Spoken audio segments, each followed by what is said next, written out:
Good evening. Thanks for joining us for this special edition of NBC5 News. I'm Craig Smullen. And I'm Kristen Hosfeld. The election is just a few days away. You will have the chance to weigh in on our future leaders and local and state measures important to you. Tonight, we're looking at the statewide election, starting with the governor's race. And this year's race is an unusual one.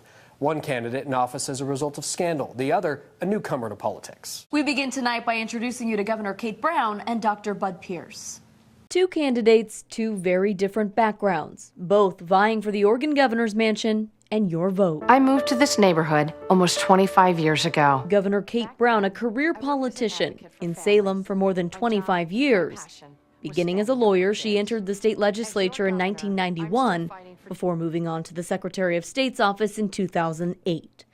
She was there until last year when scandal rocked the governor's office. I understand that I have become a liability to the very institutions and policies to which I have dedicated my career and indeed my entire adult life. February 2015, Governor John Kitzhaber resigns, surrounded by ethics complaints, landing Brown in the governor's chair in an unusual situation. Kate Brown got into the governor's mansion by accident. She woke up one day, read the Oregonian, realized that Kitzhaber was unretrievably damaged. So she had to start figuring out, okay, I'm here in an office that I didn't win, that very few people knew was the next step in the line of succession. Our challenge is to make sure that we keep Oregon the very special place that it is. And I look forward to working with you to make sure that that happens. That work began right away. We made a historic investment in education, $7 billion to prevent teacher layoffs and keep class sizes down. The changes didn't stop with the classroom. Governor Brown also increased the minimum wage, passed paid sick leave, and signed the Oregon Promise Law. Her efforts worked with the majority of voters. A poll conducted for Oregon Public Broadcasting this spring shows an approval rating of 51%. They didn't work for Dr. William Bud Pierce. The longtime oncologist launched his campaign saying Brown is costing Oregonians too much. It was the primary message in his first campaign commercial. Consumers are going to pay 19 cents more for a gallon of gas. As he took aim at the sitting governor, he set out to introduce himself to you. Bud Pierce grew up making his own way. He became a Marine and a highly respected cancer doctor. A relative unknown to voters, Dr. Bud Pierce is known well in the medical community. He served in the Marines and received his medical degree from UCLA in 1987. That's when he moved to Salem and opened a private oncology practice. In addition to treating patients there, Dr. Pierce became a clinical assistant professor at OHSU and has volunteered his time teaching clinical medicine and helping review research protocols. His challenge now, show how his service record and medical background can benefit the state. What Dr. Pierce needs to do is he needs to convince that middle 40%, those non-affiliated voters, that his vision for a better Oregon is going to be workable and is going to be better than what Kate Brown's vision is. That vision includes fixing the PERS system and hiring 2,000 new teachers, cutting taxes for small businesses, and repealing Governor Brown's low-carbon fuel mandate. Now, both sides are hoping their message will sway you to support their vision for Oregon. Can they do it? I'm not real confident that it's going to come down to whose policies are better as much as it's going to come down to the letter behind their name. The candidates squared off in 5 debates, one right here in our NBC5 studios. We hosted the only Southern Oregon debate, focusing on Southern Oregon issues. Governor Brown and Dr. Pierce touched on more than a dozen topics, including timber payments, law enforcement, and human trafficking. NBC5's Elizabeth Ruiz has a wrap-up of the discussion. I got into public service because I wanted to be a voice for the voiceless. It's one people, one race, the human race, and if we pull together as Oregonians, we will create the great future that we want us all to have. In the race for Oregon governor, the 4th debate brought Democrat and standing Governor Kate Brown and Republican candidate Dr. Bud Pierce to Southern Oregon, where the two sounded off on key issues including Josephine County's lack of money to adequately fund law enforcement. I see our Oregon State Police troopers as being key to protecting and providing public safety, particularly in our rural communities throughout the state of Oregon. So as governor, I will fight to make sure that we have additional troopers on the front lines to make sure that our communities throughout Oregon can be safe. I would be committed to legislatively ensuring that basic services are maintained. And certainly if you have a level of prosperity and people don't want to pay for that, there's going to be a disagreement and a negotiation about it. The two shared varying viewpoints on sex trafficking. Combination of better law enforcement, prevention, and then once the events are happening, easy ways to cry out for help and to get the help that is needed. I believe we need to work to invest in a safety net and services for survivors, help them leave, but we also need to make sure that we have adequate shelters available. Dr. Pierce also voiced concern multiple times about Kate Brown's plans for the state's budget. I do wish she would put out a budget because, again, that issue is around 97. While Governor Brown criticized his proposed budget. It ignores the fact that Oregon's population is increasing, and it ignores the fact that federal dollars, particularly on the Oregon Health Plan, are reducing. In Medford, Elizabeth Ruiz, NBC5 News. If you missed the debate, you can watch it all right now on our website, KOBI5.com. Coming up on this special edition of NBC5 News, it's the most hotly debated ballot measure in recent history. We're breaking down Measure 97. The pros, the cons, and the questions when we come back with more NBC5 News.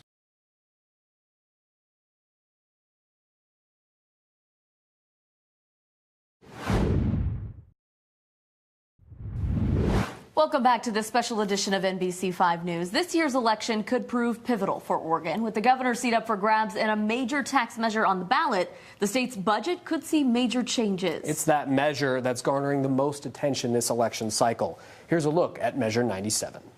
Turn on the TV and you're bound to see it. And I'm voting yes on Measure 97. Arguments for. Vote no on 97's costly tax on sales. And against Measure 97.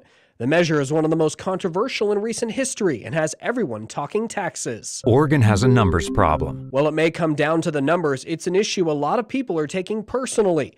As proposed, the measure would impact C corporations by establishing a $30,000 minimum tax, plus 2.5% on corporate gross sales over $25 million. Right now, taxes are capped at $100,000 a year. The additional money, about $3 billion a year, would support classrooms, healthcare, and the elderly. The businesses affected by the tax, some familiar names, among them Monsanto, Wells Fargo, and Comcast. First, it's important to understand that this is the current tax structure in Oregon. Corporations either pay a income tax or the corporate minimum tax, whichever is the greater of the two. And the current tax law it's based on sales in Oregon. That is the current law. What Measure 97 does is it just changes the rate for the biggest C corporations, those making over 25 million, and it's only on the amount above 25 million. So it's not a new tax so much as it is a new rate on the biggest of the big. Fewer than 1/4% of Oregon businesses would be hit by the tax. Among those, Lithium Motors. This is so discriminatory against companies like ours. While no one argues funding schools, health care, and the elderly isn't a good thing, DeBoer says Measure 97 isn't the way to do it. People do not understand that this is the largest tax increase and they're going to mostly pay for it. DeBoer and others against Measure 97 say making businesses pay their fair share sounds good. But in the end, it's all of us who will pay. Corporations will pass the cost of the tax onto consumers. The nonpartisan Legislative Revenue Office agrees, although it says the ultimate impact would be an overall reduction in after-tax income of less than 1%, no matter what tax bracket you're in. That's about $600 for the average family. Some businesses wouldn't be able to pass on the cost of the tax, though. Businesses like Lithium Motors. Because smaller dealerships wouldn't have to pay the tax, Lithia would be at a disadvantage. It would be almost $1,000 a car, and our competitors aren't going to pay it. Well, we can't charge our customers $1,000 more than the competitors. And that complaint is at the crux of the argument supporters of the tax are making. I've studied corporate behavior for years. Every time corporations are asked to pay more in taxes, their standard response is to threaten to raise prices. DeBoer's complaint, smaller companies won't have to pay the tax, so they won't have to raise prices, which means he can't raise prices. Pro-Measure 97 groups say that's the point. Measure 97 taxes less than 1% of all businesses selling in Oregon. Competition will keep prices down. Even among those who support a different corporate tax rate, Measure 97 poses another concern, one those against the measure highlight. There's no guarantee the money raised by Measure 97 would go to schools, healthcare, or seniors. The money would go in the general fund. It's one of the reasons the editorial boards of the Oregonian, the Medford Mail Tribune, the Salem Statesman Journal, and the Eugene Register Guard are all urging a no vote. Supporters say you don't need to worry. The money will go where it's supposed to, because that's exactly where it's needed. The text of Measure 97, Section 3, directs the money to health care, education, and senior services.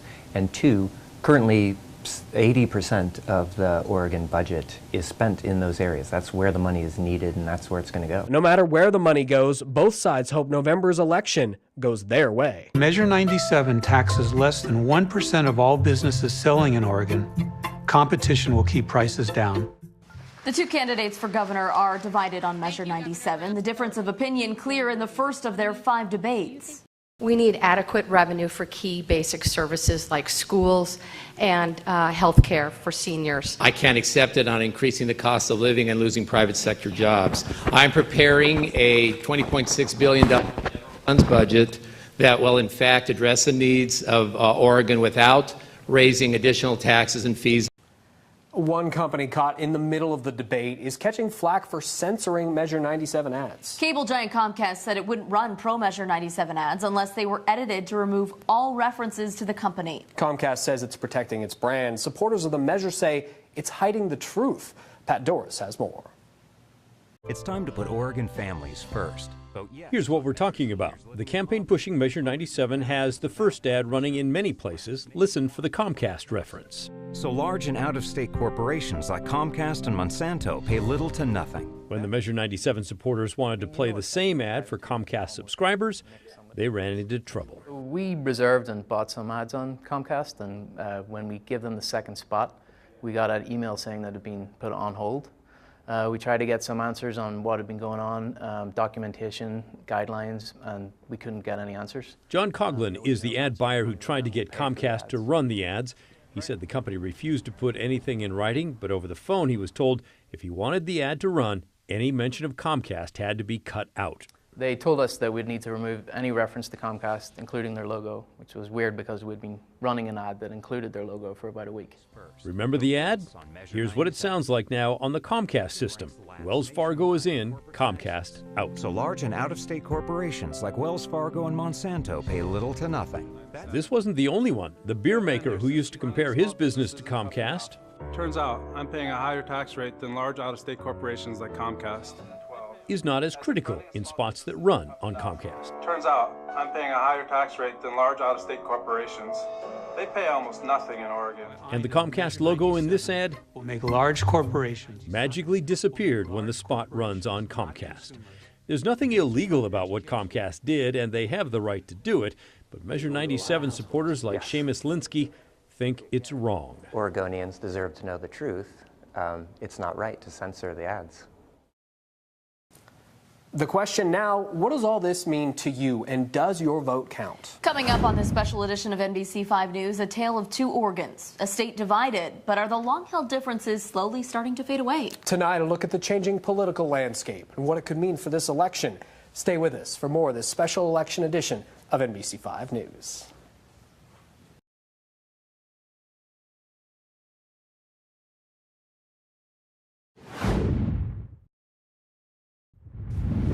Welcome back to this special edition of NBC5 News. This election season is unlike any in recent history. Look at the headlines and you'll see growing unhappiness with the two-party system.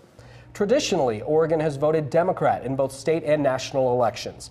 The state hasn't voted for a Republican president since 1984. That's also the last time a Republican sat in the governor's mansion. But that doesn't mean the entire state is blue. When you break the numbers down, you'll find a clear political line that defines the two Oregons. NBC5's Art Barron has more.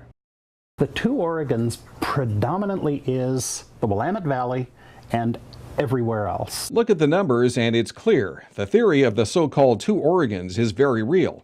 Different in population, demographics, economy, and political views, there's clear division between the upper I-5 corridor and the rest of the state.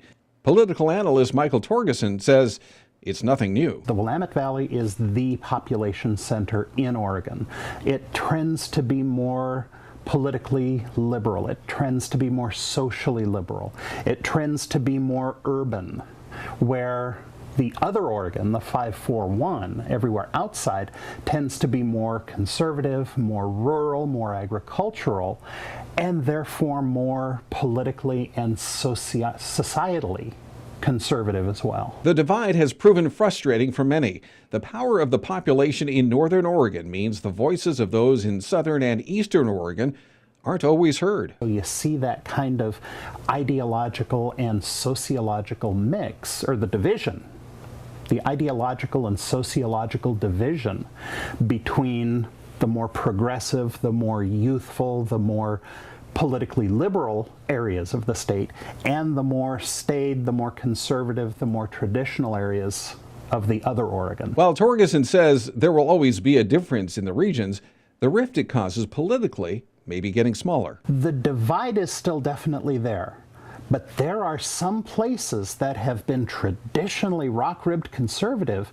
that are starting to turn more purple. You see Deschutes County, Bend and Redmond starting to turn more liberal up in Central Oregon. Southern Oregon, Medford, Grants Pass, you start to see those strong conservative areas start to turn a little more purple. In Jackson County, you've got the liberal arts community of Ashland.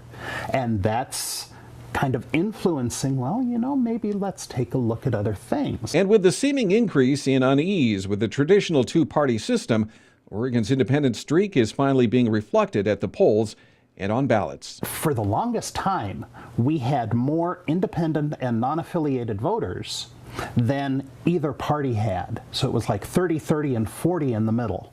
So more people are becoming more politically independent, less politically aligned and affiliated with either the Democrats or the Republicans. As fewer people become politically aligned and more issue-oriented, the two Oregons may start to become one. Everybody wants to get to the same place.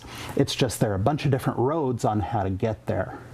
And this great big unaffiliated middle really is now a political force to be reckoned with.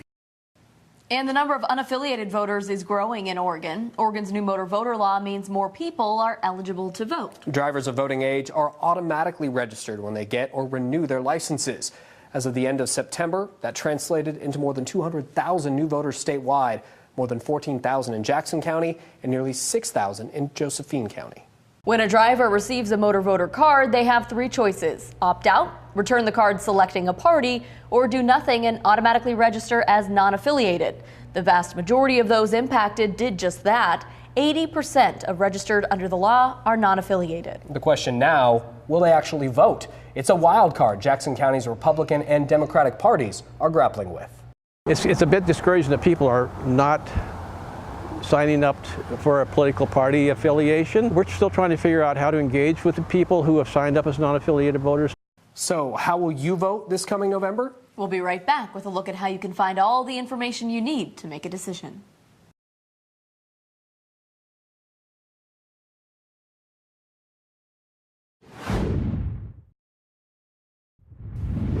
Welcome back to this special edition of NBC5 News. This year's election could be historic. Important decisions have to be made about social issues, financial issues, and the leadership of both our state and our country. NBC5 is your place for all the information you need to make a decision. You can find in-depth coverage of the issues on our website, KOBI5.com, as well as lively discussion and debate on our KOBI-TV NBC5 Facebook page. Thank you for watching us tonight, and thank you for taking an interest in the community around you. Be sure to join us Tuesday for complete coverage of the election, beginning at 4 in the afternoon. Have a great night. Thank you for joining us.